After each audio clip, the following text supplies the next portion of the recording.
एक 40 वर्षीय पुरुष एका 17 वर्षाच्या तरुणीला नको त्या अवस्थेत नको त्या ठिकाणी टच करत होता, तिला मिठी मारत होता आणि तिला उचलून घेऊन गोल गोल फिरत होता।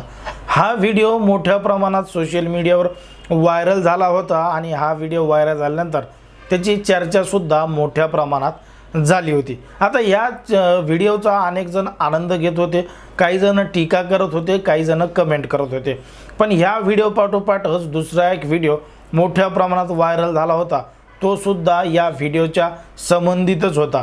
कारण की या व्हिडिओमध्ये जी तरुणी दिसत होती त्याच तरुणीचा दुसरा व्हिडिओचा पार्ट असा होता की त्या तरुणीला जबरदस्ती भांडे हे जिभेने चाटावं लावले होते, जमिनीवर तिला नाक रगडावं लावलं होतं आणि नको ते कृत्य तिला त्या कॅमेऱ्यासमोर करावं लावलं होतं। त्या पाठोपाठ हा व्हिडिओ सुद्धा मोठ्या प्रमाणात व्हायरल झाला।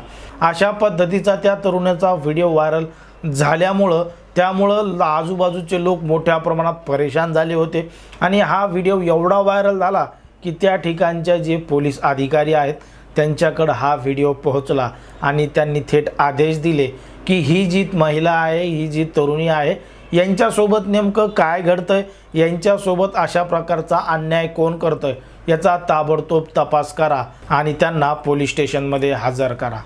नेमकं काय आहे संपूर्ण प्रकरण, कुठं घडली होती ही घटना, हे आपण सविस्तर पाहणार आहोत। पण जर तुम्ही अजूनही आपलं चॅनल सबस्क्राईब केलं नसेल तर लगेचच सबस्क्राईब करून घ्या आणि बाजूला असणाऱ्या बेल नोटिफिकेशनला सुद्धा ऑन करायला विसरू नका। आता ही काही जी संपूर्ण घटना आहे ती आहे उत्तर प्रदेशची। उत्तर प्रदेशचा एक जिल्हा आहे अलीगढ आणि याच जिल्ह्यामध्ये घडलेली ही घटना आहे। तारीख आहे 13 ऑक्टोबर 2023ची।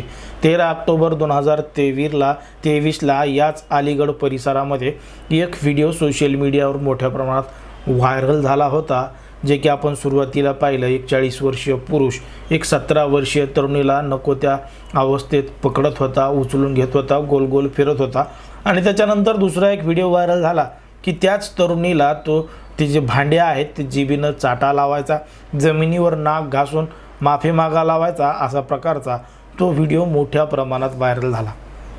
आता त्याची दखल घेतली ती म्हणजे थेट त्या ठिकाणचे असणारे IPS कलानिधी यांनी। कलानिधींनी तो व्हिडिओ पाहिला आणि पोलिसांना आदेश दिले की या तरुणीसोबत अशा प्रकारचं कृत्य कोण करतंय, तिच्यावर हा अन्याय कोण करतंय याचा ताबडतोब तपास करा आणि त्याला पोलीस स्टेशनमध्ये हजर करा। जेव्हा पोलिसांनी त्या संपूर्ण व्हिडिओचा तपास केला, पोलिसांनी त्या व्यक्तीचा शोध लावला, तेव्हा सगळं काही लक्षात आलं आणि त्या आरोपीला पोलिसांनी ताब्यात घेतलं आणि ती जी तरुणी होती तिला विचारलं, तेव्हा सगळ्यांनाच एक मोठा धक्का बसला।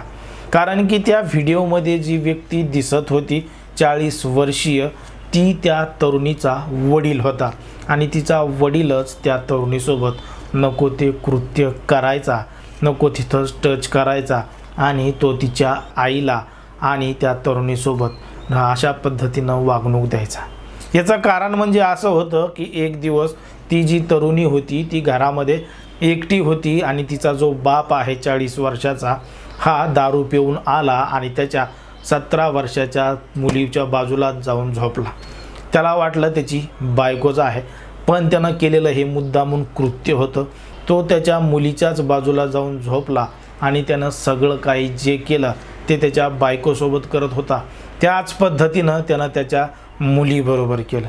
त्या मुलीनं त्याला जोरदार विरोध केला, पण त्यानं तिला जीवे मारण्याची धमकी दिली आणि तिच्या आईला सुद्धा जीवे मारण्याची धमकी दिली। मागच्या अनेक दिवसांपासून हा प्रकार चालू होता।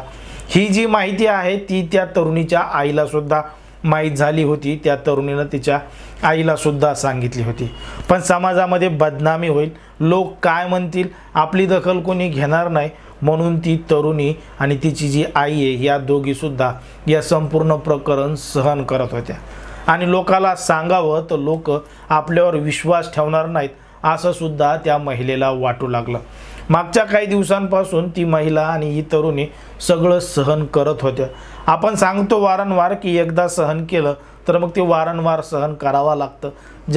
जेव्हा पहिल्यांदाच गुन्हा घडतो, पहिल्यांदाच काही असं घडतं, तेव्हाच तात्काळ पोलीस स्टेशनमध्ये जायला पाहिजे, गुन्हा दाखल करायला पाहिजे. पण या महिलेनं काही दिवस सहन केलं.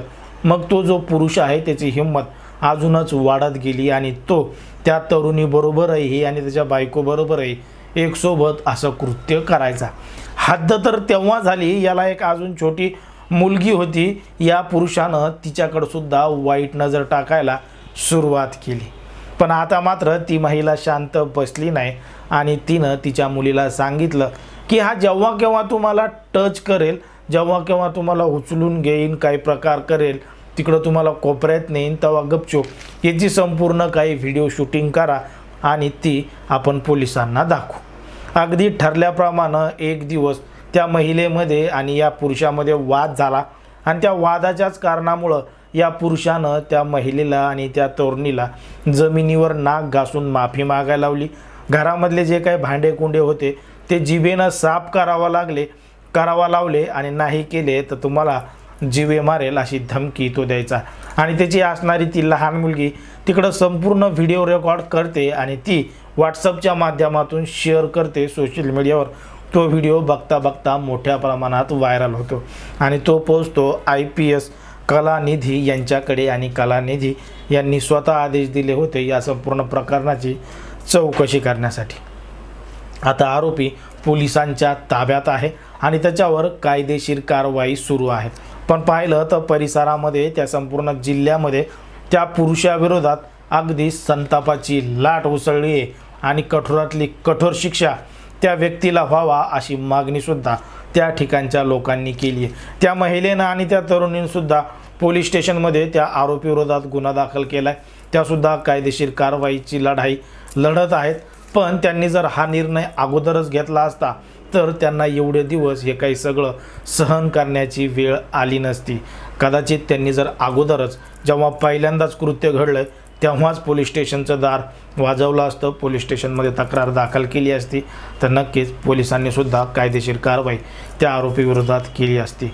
पण कदाचित एवढ्या दिवस त्यांनी सहन केलं आणि मग एक ना एक दिवस ते सगळं बाहेर आलं आणि आता त्याच्यावर संपूर्ण कारवाई सुरू आहे. पण जर आपण पाहिलं तर समाजामध्ये, देशामध्ये, राज्यामध्ये अजूनही अशा प्रकारच्या घटना, अशा प्रकारचे गुन्हे मोठ्या प्रमाणात घडत आहेत. आपल्याही राज्यात, आपल्याही आजूबाजूला, आपल्याही परिसरामध्ये अशा घटना घडत असतात. एकंदरीत या संपूर्ण प्रकरणावर, घटनेवर तुम्हाला काय वाटतं हे अगदी स्पष्टपणे कमेंटमध्ये सांगा. आणि अशाच पद्धतीचे नवनवीन व्हिडिओ पाहण्यासाठी आपल्या चॅनलला लगेच सबस्क्राईब करून घ्या. धन्यवाद.